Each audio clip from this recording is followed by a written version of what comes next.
Não é novidade para ninguém que o SBT pertence ao Silvio Santos, e o apresentador passou por muitas dificuldades até chegar ao seu posto atual, de um dos homens mais ricos do Brasil. Mas como Silvio Santos saiu da Globo e fundou a segunda maior emissora do Brasil e um dos maiores conglomerados de mídia do Brasil. Tudo isso e muito mais você confere agora no Curiosoland. Mas antes de começar, se inscreva no canal e deixe seu like para nos ajudar. Mas enfim, vamos para o vídeo. Tudo começou com Silvio Santos, que iniciou sua carreira na televisão comprando horários da TV Paulista de São Paulo para promover o Baú da Felicidade, que tinha sido comprado por ele após um amigo revelar que a empresa precisava de ajuda, no dia 3 de junho de 1960. Nascem nos bares, nascem nas reuniões de amigos, acreditando plenamente no seu... Graças ao programa Vamos Brincar de Foca, que era exibida no horário nobre das noites de segunda, os seus participantes clientes eram sorteados ao pagar as mensalidades do carnê em dia, estratégia utilizada até hoje nos seus programas.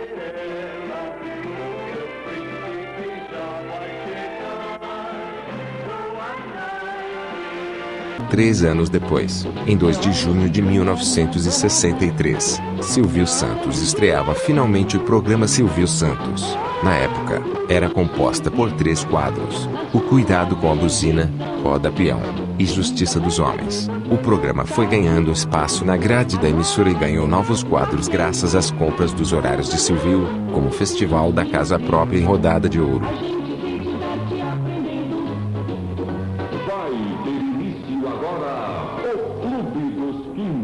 As organizações Victor Costa, que era proprietário da TV Paulista, emissora que Silvio Santos atuava, passava por dificuldades financeiras. Por isso, em 1965, ela foi vendida para as organizações Globo.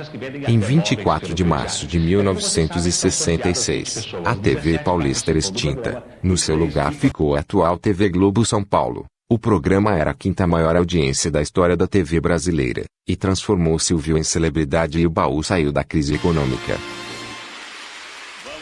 Aos poucos, Silvio amplia o programa em 10 horas, embora o horário seja incompatível com o padrão Globo de qualidade.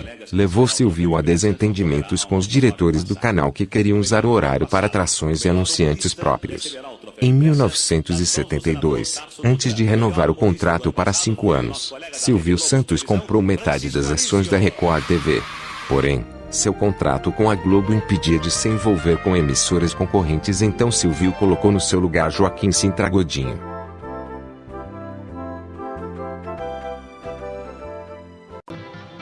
O fazendeiro rico e discreto comprou a Record e manteve isso em segredo. Nem mesmo Paulo Machado de Carvalho, que fundou a Record, sabia desse plano. Então Silvio Santos esperou seu contrato com a Globo acabar para tomar a posse da Record, que passava por uma grande crise que antes da Globo ser inaugurada, ela era líder de audiência.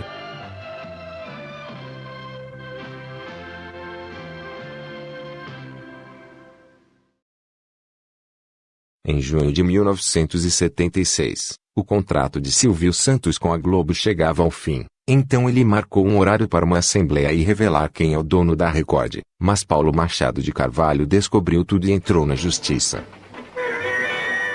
Eu não sei se você quer ser sempre o melhor, veja a Record.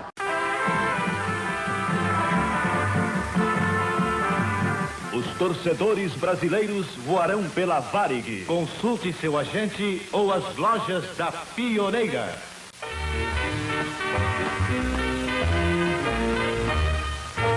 Alegres festas, feliz ano novo. Mas com a ajuda do ministro das Comunicações, Paulo e Silvio se entenderam e o juiz determinou que a Record pertencerá aos dois. A emissora aos poucos voltava aos eixos e tinha muita série, filme e mais entretenimentos. Ginny é um gênio. Ginny! Sim, amo. O que é isso? Dupla. É meio... Quer um pouco mais? Oh, não, eu... Mesmo ficando em terceiro e quarto lugar, muitos grupos tentaram comprar a Record e que ainda passava dificuldades. Mas o único que conseguiu levar a Record foi o Edir Macedo e gastou R$ 45 milhões na compra da emissora. No fim, Silvio Santos ficou sem emissora para atuar. Bastante Mas para a sorte de Silvio Santos, ele venceu uma concorrência pública para a origem de novas redes de televisão realizada pelo governo e em 14 de maio de 1976, ele inaugura a TVS Rio de Janeiro. Mesmo com uma emissora própria, Silvio ainda passava o programa Silvio Santos na Record. Antes, o programa passava na Tupi e na Globo, mas as coisas mudaram alguns meses depois. O programa era transmitido na TVS e retransmitido na Record. Em 1980 ele participa de novo na concorrência pública em 19 de agosto de 1981. Após muita corrida em outras emissoras, ele extingue a TVS e funda oficialmente o SBT.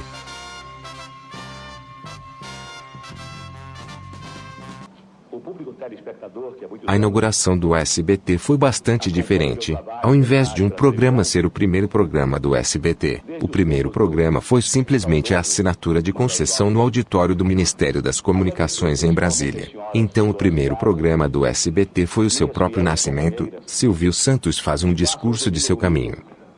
Enquanto a criançada vai à praia, enquanto os maridos vão passear e vão ao futebol. Perguntaram ao povo, numa pesquisa, para quem o governo deveria dar os canais de televisão. E o povo respondeu, Silvio Santos. Eu sempre acreditei e acredito que a voz do povo é a voz de Deus. E é pela vontade... O SBT tinha praticamente a mesma programação da TVS, mas com mais desenhos animados e filmes. Também o show do Bozo. Ao longo dos anos, o SBT subia na audiência e cutucava a Globo. Falando em Globo, essa guerra com SBT e Globo nasceu em 1985, quando em um horário, Silvio Santos avisava os telespectadores que após a novela da Globo, o filme Pássaros Feridos irá passar na programação. A Globo então esticou o Jornal Nacional e duas novelas, mas com seus desenhos e os filmes, SBT ficou com 47% e a Globo 27% em São Paulo. Em 1983, o apresentador J. Silvestre sai do SBT e ele vai para Bandeirantes, então Sérgio Chapelin entrou no SBT. Mas ele também sai da emissora e vai para a Globo. Murilo Neri assume o Show Sem Limite. Em 1989, Silvio Santos tenta contratar mais artistas da Globo, mas tirou só a Praça é Nossa. Em 1988, o SBT anunciou o cinema em casa do Rambo, mas a Globo anunciou o Rambo 2. Então eles colocaram um slide dizendo que o telespectador assista Rambo na Globo, mas 26, assista no SBT. No dia 26, a Globo exibiu o capítulo duplo de Vale Tudo. Então novamente eles colocaram uma mensagem: não se preocupe. Depois da novela da Globo, você vai ver Rambo. O SBT encerra a década de 1980 como a segunda maior emissora do Brasil, mas em alguns estados disputava o segundo lugar com a Rede Manchete. Mas em 1989, o SBT abre o seu departamento de teledramaturgia, e como primeira novela foi a Brasileiras e Brasileiros, mas foi um fracasso. No seu lugar, eles compraram os direitos de transmissão de Carrossel. O SBT até contratou vários diretores e atores para produzir mais novelas originais do SBT, mas eles demitiram quase todo o departamento e o núcleo de novelas é encerrado. O SBT tinha uma boa audiência e ganhava quase 140 milhões de dólares por mês, mas mesmo assim, ela foi afetada pelo Plano Collor. Silvio Santos recebeu uma proposta de venda da emissora, mas ele sempre recusa. Para reverter os estragos de Collor, o SBT oferece espaço publicitário para anunciantes, contrata profissionais de marketing e vendas, investe em pesquisas e cria liderança, capitalização, e também a telecena. O SBT teve um bom dinheiro nesses investimentos. Na grade de programação comemorativa de 10 anos do SBT tinha muitas variedades como o Programa Livre, Vovó Mafalda, Dó Ré Mi, Festolândia, entre outros. A novela mexicana Carrossel estreou em maio de 1991 e virou o maior sucesso do canal, chegando a registrar 26 pontos no Ibope e conquistou o segundo lugar, ficando atrás da novela O Dono do Mundo da Globo. Outras novelas mexicanas faziam sucesso no SBT, mas a sua agência de publicidade W Brasil não gostou nada disso. A Globo acabou se envolvendo numa polêmica em 1992. Uma jornalista foi demitida da emissora porque ela elogiou um jornal do SBT. 2 jornalistas do canal e o programa Roletrando de Silvio Santos, O SBT até brincou dizendo sobre um convite para jornalista ingressar na TV do Silvio Santos. O SBT teve seu início com uma dívida em 1981, uma dívida em investimentos na programação, equipamentos e atrações que ajudou a subir a inflação. Em 1987, a dívida se acalmava com um faturamento de 40 milhões de dólares. Em 1991, subiu para 130 milhões, e a expectativa para 1992 seria de 150 milhões. Em 1993, o programa Silvio Santos entrava para o Guinness Book como o programa mais duradouro da televisão brasileira, com 31 anos ininterruptos no ar. Em 1994, o grupo Silvio Santos gastava 120 milhões de reais na construção do CDT da Anhanguera. Em junho de 1995, o SBT alcançava sua maior audiência na história da emissora até então. Eram 42 pontos de média na exibição da final da Copa do Brasil de Futebol de 1995. Boa noite, Luiz Alfredo. Boa noite, amigos do SBT de todo o Brasil.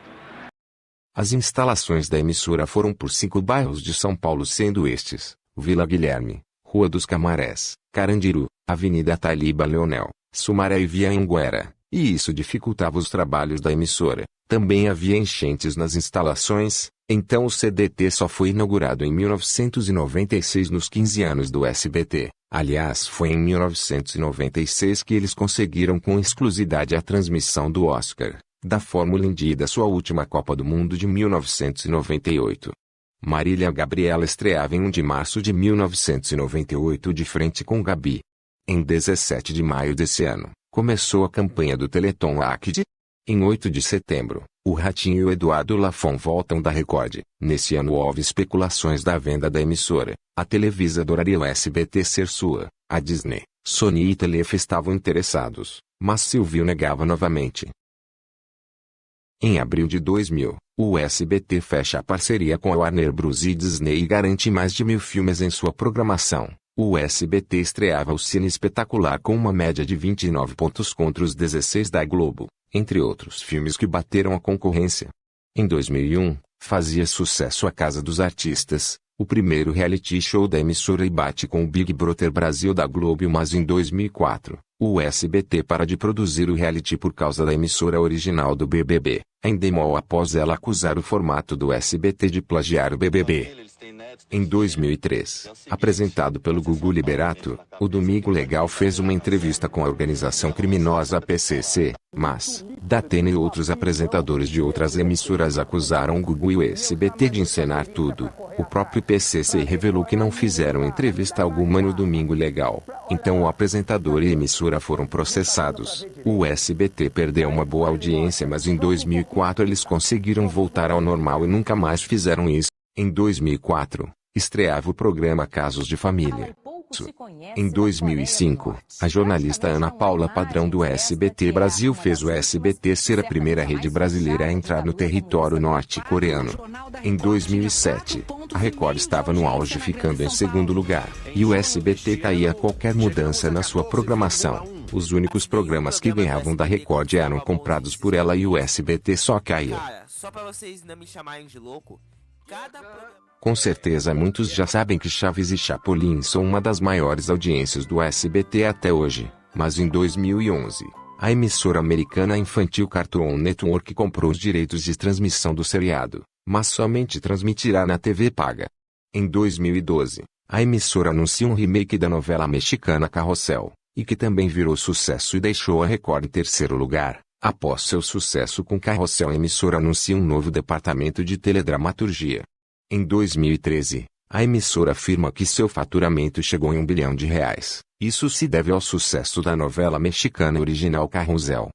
Ainda em 2013, a emissora de Silvio Santos anuncia a contratação do comediante Danilo Gentili e a sua equipe da Band, e montam o seu novo programa modelo talk show. Curiosidade: o último talk show produzido pelo SBT foi em 1999, apresentado pelo Jô Soares. A emissora também anuncia a volta do Otávio Mesquita para apresentar o Operação Mesquita, na programação noturna. Em 2014, o SBT anuncia sua nova logo com um formato em 3D. Em 2015, o SBT anuncia uma nova parceria com a Walt Disney Company e estreia em 31 de agosto o Mundo Disney. Mas o mundo Disney ocupava os horários do Domingo Legal, então esse programa foi cancelado e colocaram no lugar o Sabadão com Celso Portiolli, mas fracassou e eles arrumaram um novo horário para passar Domingo Legal. Ainda em 2015, o programa Vroom em coprodução com a TV Alterosa era substituído pelo Acelerados e nesse ano foi exibido a novela Chiquititas que fez sucesso. Em agosto de 2016, Mama Brucheta e Leão Lobo da TV Gazeta eram contratados para apresentar o Fofocando, para concorrer com a Hora da Venenosa da Record. Mudou inúmeras vezes o seu horário e em janeiro mudou o nome para Fofocalizando. Em 2016, a novela Cúmplices de um Resgate acabava, então no seu lugar, eles transmitiram Carinha de Anjo. Aliás, os palhaços Patati e Patatá chegam na programação com o Parque Patati e Patatá que faziam sucesso. Outros realities estreavam e a série brasileira Garota da Moto, feita na parceria com Fox Networks Group. Em 2017, a emissora voltava com Raul Gil e o seu programa após ele ter sido dispensado em 2016. Uma polêmica envolveu ele e Celso Portiolli, dizendo que o programa Raul Gil seria encerrado e daria lugar ao novo programa do Celso Portiolli, mas nada foi pra frente. Eu estava errado. Otávio Mesquita apresentou o OK Pessoal. Agora em 2017 ele passou a apresentar o Operação Mesquita, mas insatisfeito com o horário, ele pediu um novo horário para passar o programa e conseguiu. A série Aqueiros substituiu o Cine Belas Artes. Ao sábado estreava o reality Fábrica de Casamentos, nos domingos estreia Acontece Lá em Casa, e o Tô de Férias, tanto que o programa substituiu o Turismo e Aventura. Então a empresa que produziu o Turismo e Aventura processou o SBT por quebra de contrato. Em 31 de dezembro de 2017, encerrava os programas Jornal da Semana SBT e Brasil Caminhoneiro. Em 2018 estreava o Junior Bake Off Brasil, uma versão infantil do Bake Off Brasil. Em 14 de janeiro voltava o bloco Quem Não Viu Vai Ver. Ainda em 2018, o SBT anuncia o fim da parceria com a Walt Disney Company, então isso fez com que o bloco Mundo Disney se encerrasse. Chegamos na década de 2020. Nesse carnaval, o SBT muda novamente o nome do Fofocalizando para Triturando. Nesse ano também é anunciado a continuação de As Aventuras de Poliana, a Poliana Moça, mas graças a uma crise e a pandemia, o SBT paralisa as produções de teledramaturgia.